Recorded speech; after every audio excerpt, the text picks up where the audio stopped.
The precipitation trend analysis over 1985 to 2020, almost 3.5 decades, a case study of Araria, Bihar, India.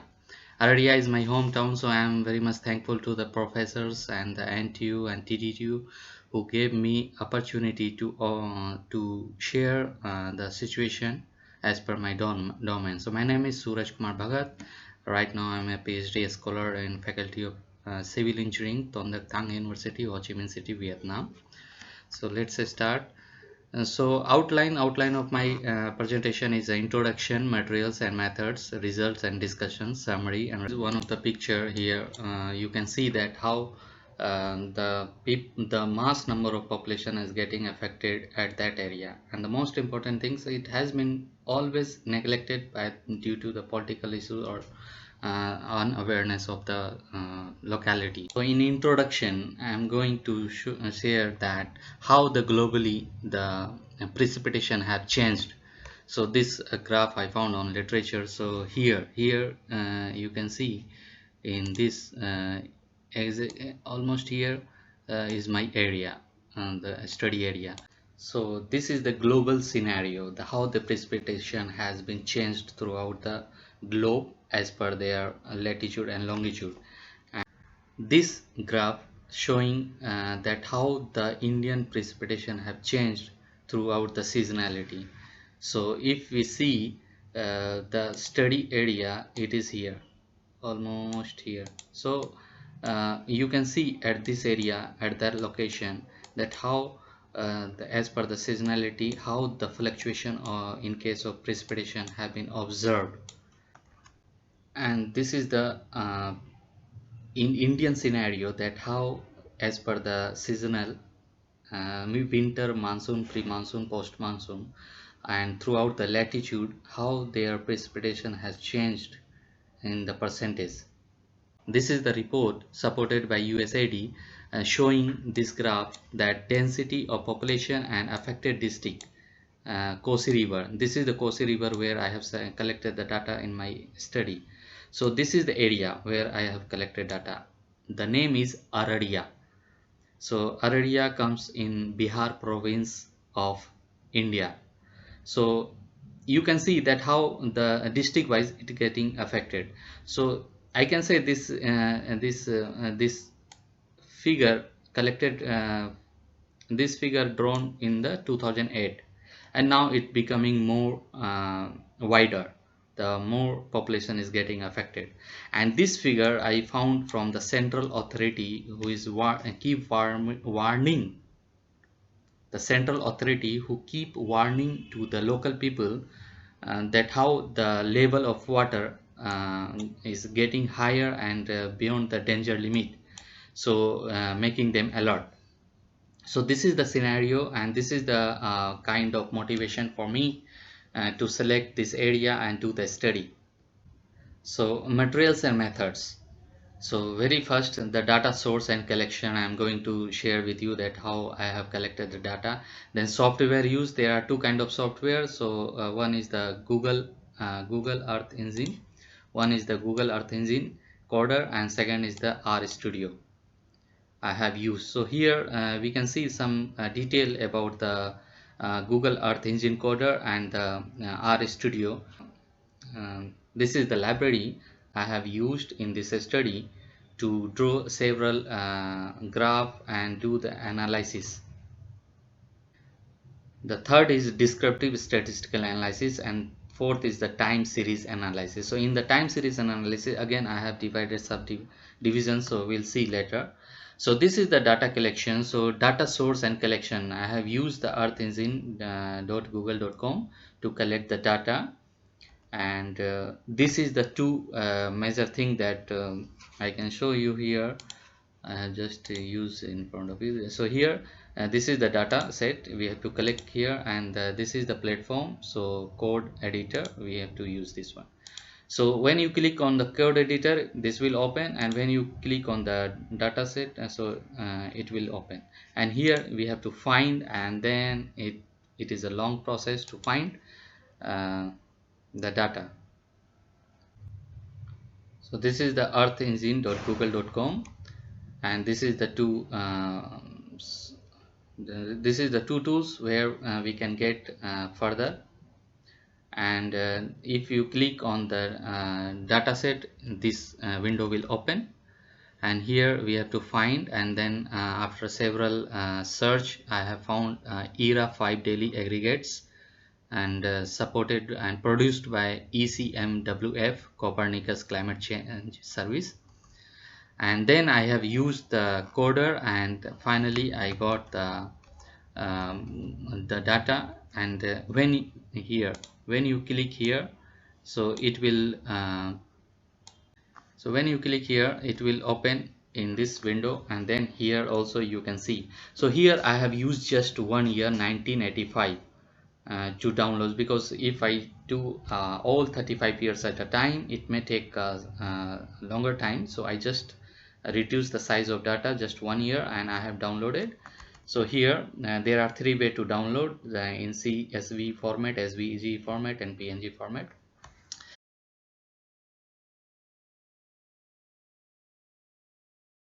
Use the this R, and as I show you this package I have used to draw the several kind of analysis and this. And here I can show you that this is the R version I have used to draw the all analysis and graph. So this is there are several code I have used to draw it. So let's share my results, the statistical analysis. So I have used only here the precipitation, total precipitation in meter. So the left side, you can see this is the left side. So here uh, this is the box plot. So it gives this is the mode, and this is the first quartile, and this is the third quartile, this is the maximum value, this is the minimum value. So here we can see that data is shifted towards the minimum value, and the most important thing, one is the outlier.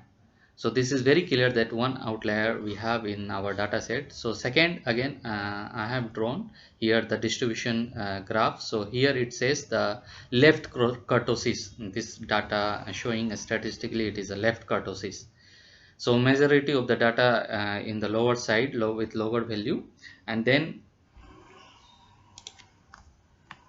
I have also listed out some descriptive analysis, like mean 0.005, and the range, you can see the range 0.029, and the confidence level 0.006, and the total count when I converted daily to monthly. So 427 months, the monthly basis total precipitation in meter I have converted. So here the what I have done, the I converted in yearly, and then I drawn one line graph to see that what as per the yearly wise what the changes happen. So here this is clearly visible that the from with the 1985 and 2019, it's showing the increasing trend.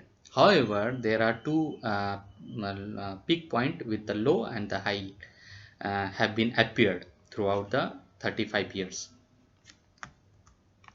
So again I have drawn the monthly total precipitation in meter. So here this is the all monthly the precipitation line plot, so up to 2020 June. So here we can see that it is going up and then coming down after almost 1999 or 2000. So before that, before 2000, it was increasing order, and after that it is a decreasing order. So there are several reasons of the area that why it is happening, and that must be some climate impact change. So I will say that some kind of things that in 1990 in 90s decade the area become district and the municipality. So the for large population they need to grow more vegetation and the agriculture. So it might be increasing the vegetation and their evaporate transportation, and it lead to the high precipitation for longer time and for high more number of rainy days. The time series analysis, again I have decomposed of additive time series. So here you see the first one, the observed one. The first one is observed. The first one is observed one. The second is trend, and third one is the seasonal trend, and then random trend. So here in 4 you can see this is the observed, already we have discussed, and this is the trend. So in trend we can see that 3 times it is increasing. 3 times you see the 1, then 2, then 3, and 3 time it is decreasing. 4, then 5th, then 6th. So this has been seen in the trend. And if